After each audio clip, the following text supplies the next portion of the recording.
असम फिर से फ्लड से जूझ रहा है। 2025 में अब तक लगभग 22 डिस्ट्रिक्ट्स असम के फ्लड से इफेक्टेड हैं।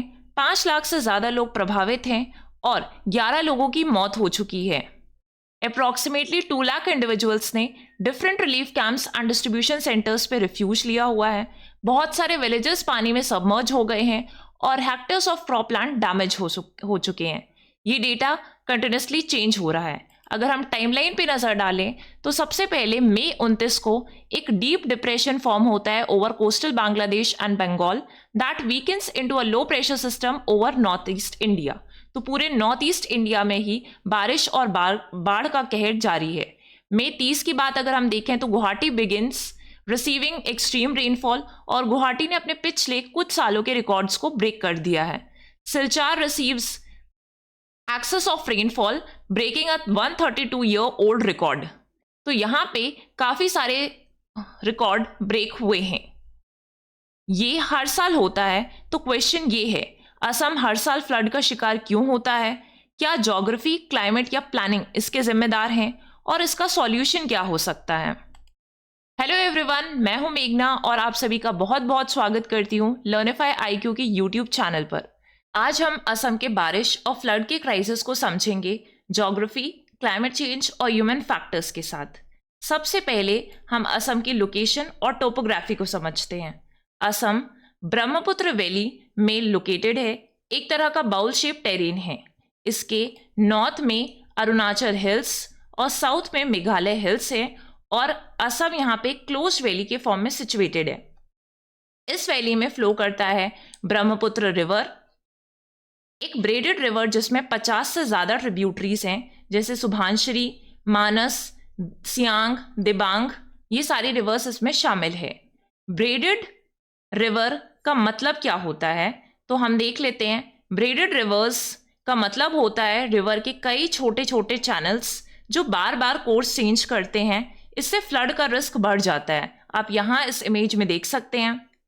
देखिए, बारिश सब जगह बराबर तो नहीं होती है, लेकिन असम भारत के सबसे ज़्यादा बारिश वाले राज्यों में से एक है। तो असम एक हाई रेनफॉल जोन है। Assam receives 2000 to 3000 millimetre rainfall annually और मोस्टली बारिश यहाँ पे मॉनसून टाइम में यानी जून से सितंबर के पीरियड में ही होती है। सो असम एक हाई रेनफॉल जोन है। इसके पीछे कुछ रीजन्स है। सबसे पहला रीजन है लोकेशन नियर द हिमालयस। ठीक है, असम की लोकेशन क्या है? ये हिमालय के बिल्कुल नीचे आता है। जब बे ऑफ बंगाल से आने वाली मॉइस्ट मॉनसून विंड्स आती हैं तो ये हवाएं हिल्स ऑफ मेघालय और अरुणाचल से टकरा जाती हैं। जब हवा हिल से टकरा के ऊपर उठती है तो ठंडी हो जाती है और यही बादल बन जाते हैं, फिर बारिश होने लगती है ना। सोचो आप एक स्पंज को वॉल से दबाते हो और पानी वॉल्स के पास गिरता है। वैसे ही बादल जब पहाड़ों से टकराते हैं तो असम में ज़्यादा बारिश होती है। नेक्स्ट हमारा जो इसके पीछे रीज़न है वो है साउथ वेस्ट मॉनसून विंड्स। जून से सितंबर के बीच south west monsoon winds bay of Bengal से असम की तरफ आती हैं, है ना, असम की तरफ चलती हैं। ये हवाएं मॉइस्चर लेकर आती हैं और जब ये असम की वैली में घुस जाती हैं तो निकल नहीं पाती। इस वजह से लगातार बारिश होती है। तीसरा रीज़न अगर हम देखें तो dense forest and reverse. Assam में काफ़ी डेंस फॉरेस्ट्स और ब्रह्मपुत्र जैसी बड़ी नदियां हैं। ये सब इवोट्रांसपिरेशन के थ्रू हवा में और मॉइस्चर डालते हैं, यानी और भी ह्यूमिडिटी बढ़ाते हैं और जब हवा और ज़्यादा सैचुरेटेड होती है तो बारिश होने लगती है। ठीक है, इसके बाद है presence of hills and valleys. Assam के आसपास बहुत सारी छोटी छोटी रेंजेस हैं, जैसे मेघालय के खासी गैरो हिल्स। ये हिल्स बादलों को जबरदस्ती ऊपर उठने पर मजबूर करते हैं। जैसे ही वो ठंडे हो जाते हैं और बारिश करने लगते हैं। ठीक है, चिरापुंजी और मैसरम जो दुनिया के सबसे वेटेस्ट प्लेसेस हैं वो भी असम के आसपास ही हैं। तो ये सारे रीजंस हैं कि हिमालय का एक बैरियर इफेक्ट क्रिएट होता है, बादल टकरा के बारिश करते हैं, monsoon winds bay of Bengal से मॉइस्चर लेकर आती हैं, फॉरेस्ट एंड रिवर्स हवा में और नमी डालते हैं, एंड हिल्स एंड वैलीज बादल ऊपर उठाते हैं और बारिश होने लगती है। So now what are the major reasons behind recurrent flooding? बार बार इतनी फ्लड्स क्यों आती हैं? सबसे पहला है रीज़न है हैवी मॉनसूनल रेनफॉल, कि असम इंटेंस और प्रोलॉन्ग मानसून एक्सपीरियंस करता है। 2025 में अब तक कुछ ऐसे डिस्ट्रिक्ट्स रहे हैं जो 100+ मिलीमीटर बारिश देख चुके हैं जस्ट 24 आवर्स में, है ना। सेचुरेशन हुआ सॉइल का और रिवर्स ओवरफ्लो करने लगी, जिसकी वजह से फ्लैश फ्लड्स आए। दूसरा रीज़न है सिल्टेशन एंड रिवर बेड्स का राइज होना।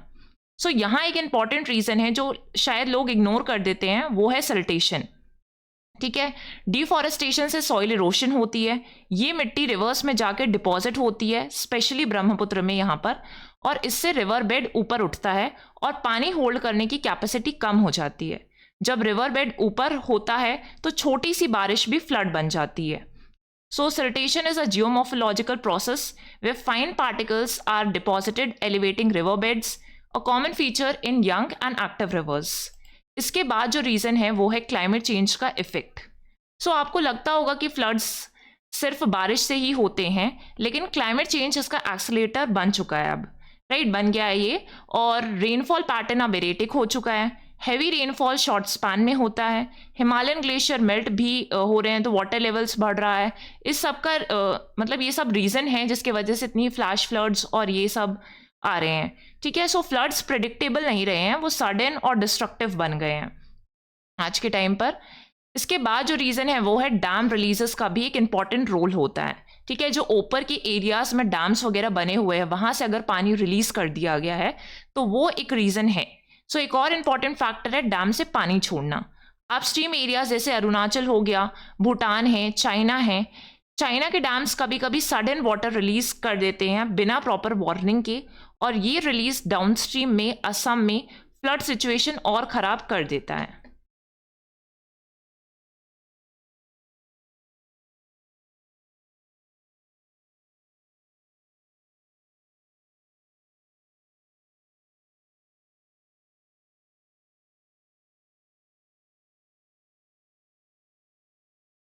अब ये इतनी रिकरिंग फ्लड्स आने के पीछे कुछ ह्यूमन मिस्टेक्स भी हैं, तो हम बात करते हैं अब इंसानी गलतियों के बारे में, है ना। सबसे पहला रीज़न है पुराने एम्बैंकमेंट्स, वीक एम्बैंकमेंट्स। सो 1971 में बनाए गए ये एम्बैंकमेंट्स अब काफ़ी वीक हो चुके हैं, आउटडेटेड और फ्रेजाइल हैं, है ना। इनका जो पुअर मेंटेनेंस हो रहा है उसके वजह से जो फ्लो रिवर्स में फ्लो है वो काफ़ी ज़्यादा ब्रीच हो जाता है। ठीक है, अर्बन फ्लडिंग इन गुवाहाटी। सो गुवाहाटी में अनप्लान कंस्ट्रक्शन हो रहा है, ड्रेनेज ब्लॉकेज हो रहा है इसके कारण, और वेटलैंड डिस्ट्रक्शन जैसे दीपोर बील का वेटलैंड डिस्ट्रक्शन हो रहा है। सो ये सब अर्बन फ्लडिंग को और ज़्यादा बढ़ा देते हैं। ठीक है, गुवाहाटी में तो बारिश के 10 मिनट बाद ही वाटर लॉगिंग शुरू हो जाता है।